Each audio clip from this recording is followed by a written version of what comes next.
পটুয়াখালী বাউফলে এক মোবাইল ব্যবসায়ী বসতবাড়িতে ভয়াবহ চুরি ঘটনা ঘটেছে। চোরেরা রাতে ঘরে বেড়া কেটে প্রবেশ করে প্রায় 50টি স্মার্ট ও বাটন মোবাইল ফোন নিয়ে পালিয়ে যায়, যার বাজার মূল্য 2 লাখ টাকা। বুধবার 18 জুন ভোর 4টার দিকে উপজেলার পৌর শহরের 5 নং ওয়ার্ডের গৌতম শাহর বাড়িতে এই ঘটনা ঘটে। জানা যায়, গৌতম শাহ পেশায় একজন মোবাইল ব্যবসায়ী। তিনি বাফর বাজারে একটি মোবাইল ও দোকান পরিচালনা করেন।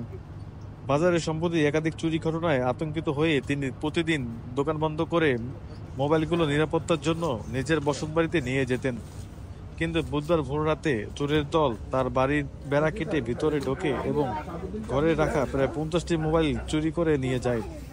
সকালে উঠে পরিবারের সদস্যরা দেখতে পান ঘরের বেড়া কাটা এবং মোবাইল রাখার ব্যক্তি আর নেই।